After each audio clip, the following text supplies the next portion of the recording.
Son las consecuencias de este mal capitalismo mexicano, donde las élites tradicionales son fuertes, la gobernabilidad democrática es poco eficaz, los partidos políticos tienden a estar capturados, las reformas económicas tienden a ser minimalistas. El incrementalismo de la política pública en México se explica por el poder de veto que tienen aquellos que aseguran la perpetuación de sus intereses. Si ustedes verdaderamente quieren que México crezca, tendrán que crear la capacidad de regular y reformar en nombre del interés público. Tendrán que mandar señales inequívocas de cómo van a desactivar esos centros de veto que están bloqueando el crecimiento económico y la consolidación democrática. ¿Y de quiénes estamos hablando aquí? Tienen nombre y apellido: los monopolistas abusivos y los sindicatos rapaces y las televisoras chantajistas y los empresarios privilegiados y sus aliados en el gobierno. Si ustedes verdaderamente quieren que México prospere, tendrán que tomar decisiones que desaten el dinamismo económico, que fortalezcan la capacidad regulatoria del Estado y contribuyan a crear mercados, que promuevan la competencia y gracias a ello aumenten la competitividad. En pocas palabras, usar al Estado para contener a aquellos con más poder que el gobierno, con más peso que el electorado, con más intereses que el interés público.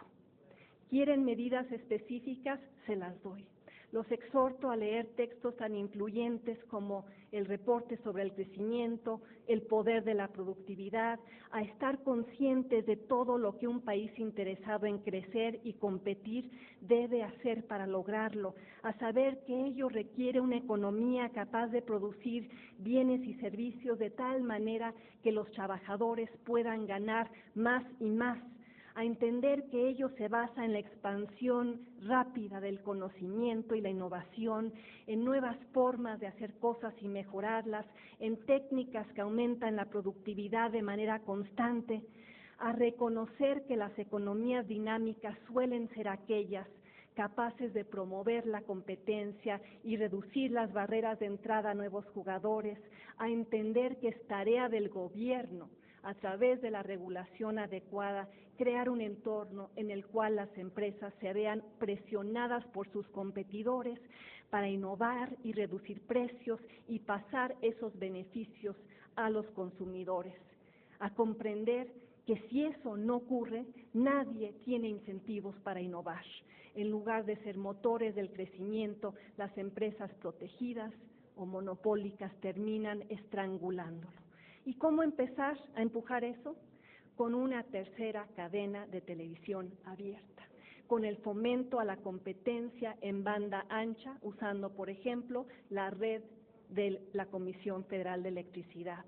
con el fortalecimiento de los órganos regulatorios, con sanciones a quienes violen los términos de su concesión, con la creación de mercados funcionales como el que ya se logró con las aerolíneas de bajo costo, con medidas que empiecen a desmantelar esos cuellos de botella y a domesticar a esas criaturas del Estado. La respuesta, como dijo Ricardo Lagos el martes, en el fondo es política, no económica. Tiene que ver con la inauguración de un nuevo tipo de relación entre el Estado, el mercado y los ciudadanos de este país.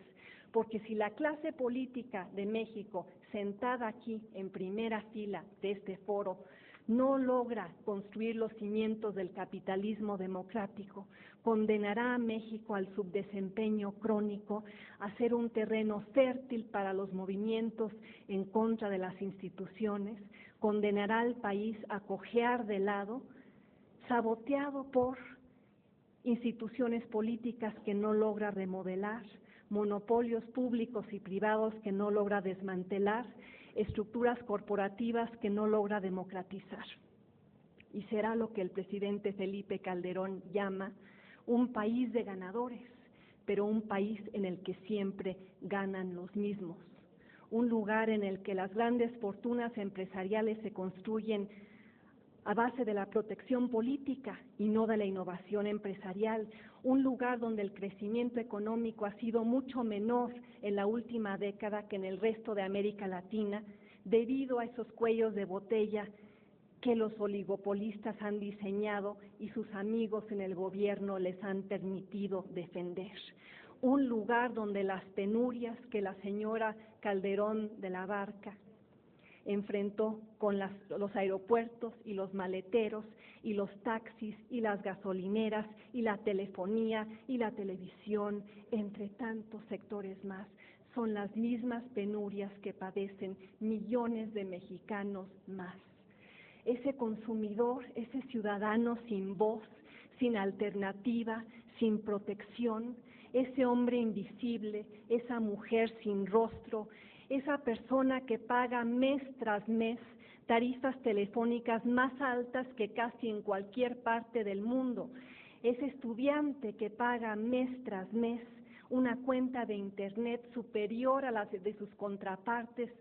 en América del Norte, esa compañía que paga mes con mes servicios de telecomunicaciones que elevan sus gastos de operación y reducen sus ganancias, miles de personas con comisiones por servicios financieros que no logran entender, con cobros inusitados que nadie puede explicar, parados en la cola de los bancos, ahí varados, ahí desprotegidos, ahí sin opciones, ahí afuera,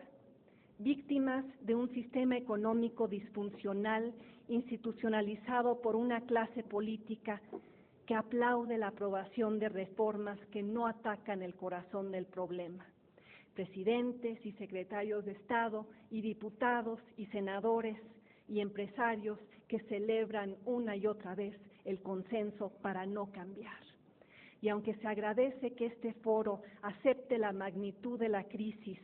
si de aquí no surgen medidas concretas para mirar más allá de la coyuntura, revelará nuevamente nuestra incapacidad para encarar honestamente los problemas que México viene arrastrando desde hace décadas. Revelará la propensión de los sentados aquí a proponer reformas aisladas, a anunciar medidas cortoplacistas, a eludir las distorsiones del sistema económico, a instrumentar políticas públicas a pedacitos para llegar a acuerdos que tan solo perpetúan el statu quo.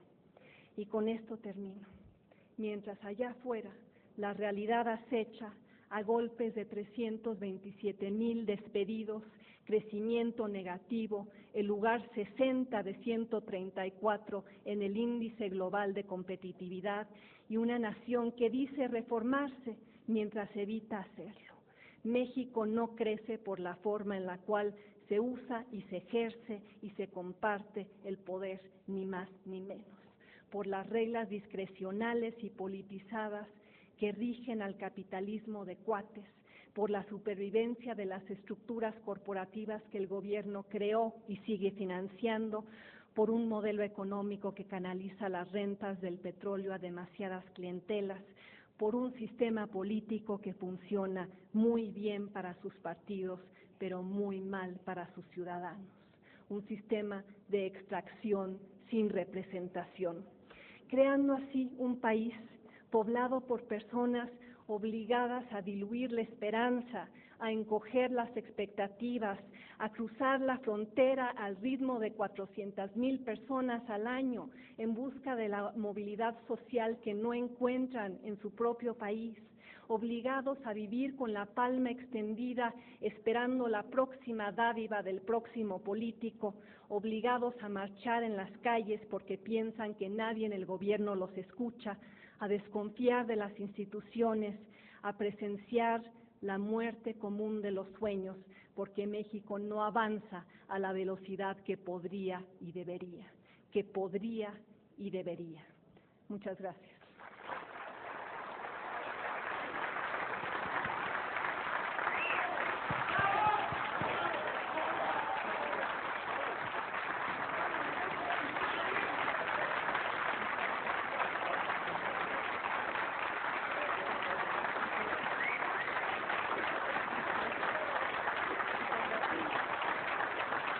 Gracias. Gracias, doctora Dresser. Vamos a, vamos a escuchar ahora al señor